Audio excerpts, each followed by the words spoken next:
नमस्कार मित्रांनो, स्वागत आहे तुमचं शीतलच्या एका नवीन व्हिडिओमध्ये। तर मित्रांनो, आज तुमच्यासाठी लई लई लई लई लई भारी रेसिपी घेऊन आली। रेसिपीचं नाव आहे साबुदाणा आलूची चकली। तर हा मित्रांनो, आता लागला उन्हाळा मस्त, तर उन्हाळ्यात आपल्या महाराष्ट्राच्या बायाले, बस आमच्यासारख्या बायाले हेच धंदे असतात। मस्त आलूच्या चकल्या बनवा, गव्हाच्या कुरडया बनवा। तर चला मित्रांनो, मस्त एक नंबर रेसिपी घेऊन आली। तर पा मस्त कशी टुमटुम मस्त फुगल्या कुरडया आहे। तर त्यासाठी काय काय लागते, तर चला आता व्हिडिओ शेवटपर्यंत पहा। तर त्यासाठी मी अर्धा किलो मस्त साबुदाणा घेतला। हा साबुदाणा मी रात्रीच भिजू घातला। साबुदाण्याला मस्त 2-3 पाण्याने व्यवस्थित धुवून घ्यायचं आहे आपल्याला। व्यवस्थित धुवून घेतल्यानंतर त्याच्यात मस्त पाणी टाकून त्याला भिजू द्यायचं आहे रात्रभर, आहे ना।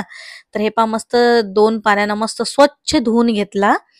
आता याच्यात पाणी टाकायचं, जास्त पाणी याच्यात टाकायचं नाहीये। थोडंसं कस म्हणजे साबुदाण्याच्या वर एक कांडा बोट बुडीन असं आपल्याला पाणी टाकून भिजू घालायचे आहेत, है ना।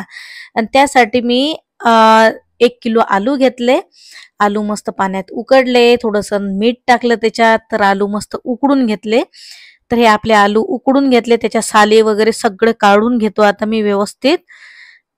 तर बघा मित्रांनो, हे सगळे आलू आपले आलू व्यवस्थित छिलून झाले। तर आता याला व्यवस्थित मिक्स करायचं आहे, आपल्याला बारीक करायचं आहे। तर तुमच्याकडे मॅशर असेल तर तुम्ही मॅशरनं बारीक करू शकता, मला जवळ तर काही नाही। तर मी हे असे जुगाडू काम करून घेत असतो, आहे ना, करत असतो, आयडियाज लावत असतो काही काही। तर याच्यावर थोडंसं मस्त नमक टाकलं, नमक टाकल्यानंतर व्यवस्थित आणखीन व्यवस्थित मिक्स करू। तर मित्रांनो, कसं आपल्या आजीच्या काळात आहे ना, तेव्हा काही खिसण्या पिसण्या काही मॅशर गिशर काही नव्हतं, आहे ना। तर ते कसे करतात, गडव्यानंच बिलकुल असं काही मिक्स करायचं असतं का, गडवा घेत जात आणि गडव्यानंच बिलकुल मिक्स करत जात, आहे की नाही। तर असं कसं जुगाडू काम करून घ्यावं लागत असते, आहे की नाही। तर मित्रांनो, हे पहा आपला साबुदाणा व्यवस्थित भिजला। तर अर्धा किलो साबुदाण्यासाठी मी 1.5 ग्लास पाणी घेतलं। तर काही कमी जर पाणी पडलं तर आपण टाकू शकतो गरम करून, है ना, गरम करून टाकायचं। तर हा साबुदाणा व्यवस्थित मस्त याच्यातनी टाकून दिला, पाण्याला थोडंसं अंदन येऊ दिलं होतं, मस्त गरम झालं पाणी। आता याच्यात टाकू थोडंसं मीठ, थोडं झाकण ठेवून व्यवस्थित आपल्याला स्लो फ्लेमवर आपल्याला साबुदाणा होऊ द्यायचा आहे। आता टाकलं त्याच्यात थोडंसं मीठ चवीनुसार, आणि व्यवस्थित आणखीन 5 मिनिटासाठी आपल्याला स्लो फ्लेमवर याला व्यवस्थित होऊ द्यायचं आहे ना। आता टाकू आपण मस्त याच्यात मिरची पावडर, आहे ना, मिरची पावडर टाकू। 2 चमच मी मिरची पावडर टाकलं, कारण मला ना थोडंसं तिखट आवडते जास्त, आहे ना। तर मस्त व्यवस्थित मिक्स करून घ्यायचं।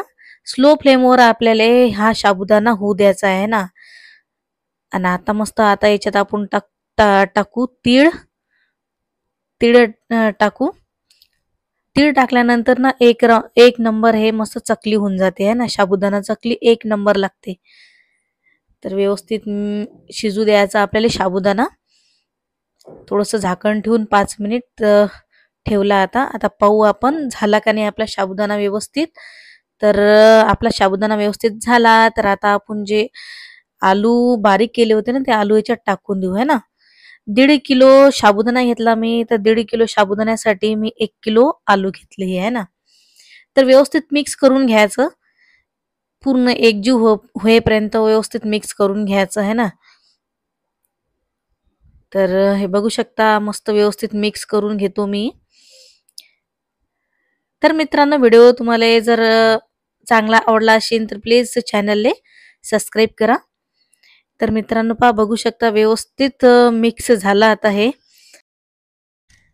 तर आपला साबुदाणा मस्त शिजला, व्यवस्थित मिक्स झालं। तर चला आता आपण हा साचा घेऊ, साच्याले मस्त अंदरून तेल वगैरे लावून घेऊ, आणि हे चाळणी टाकू आपण याच्यातनी। तर हे तेल लावल्यानं आहे ना, जो आपला साबुदाणा आहे तो चिटकणार नाही, आहे ना।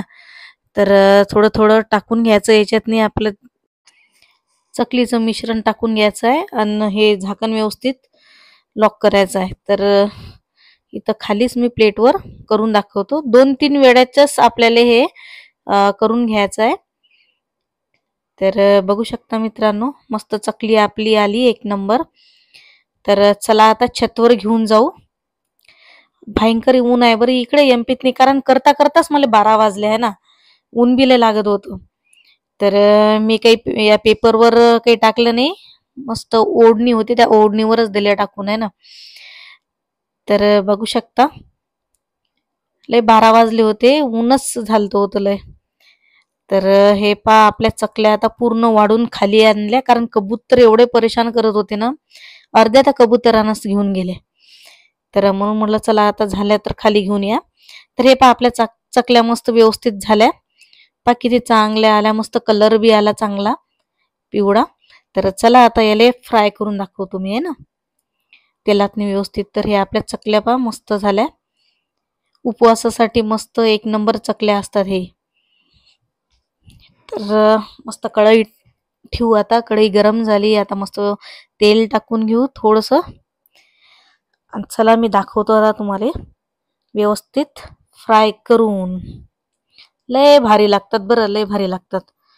तर तेल थोडंसं कस हलकं गरम करायचं, जास्त गरम करायचं नाही, जास्त गरम केल्यानं ना लाल होऊन जातात ते चकल्या, त्यासाठी नॉर्मल तेलातच आपल्याला ते तळून घ्यायचे आहेत. तर बघू शकता किती मस्त भारी आपल्या चकल्या झाल्या, साबुदाणा आलूची चकली. तर मित्रांनो, व्हिडिओ जर तुम्हाला आवडला असेल तर व्हिडिओला प्लीज लाईक करा, तुमच्या मित्रात शेअर करा, एक सुंदर छोटीशी कमेंट करा. तुम्ही जर नवीन मा चॅनलवर असाल तर मा चॅनलला सबस्क्राईब करा, आणि आणखीन बेल आयकन जरूर दाबा, ताकी जो बी मी व्हिडिओ टाकीन ना तो तुमच्याकडे पय्यत पय्यत येऊन जाणार आहे ना. तर चला मित्रांनो, आजच्यासाठी एवढंच. तर परत भेटू दुसऱ्या व्हिडिओमध्ये, तोपर्यंत जय हिंद, जय महाराष्ट्र.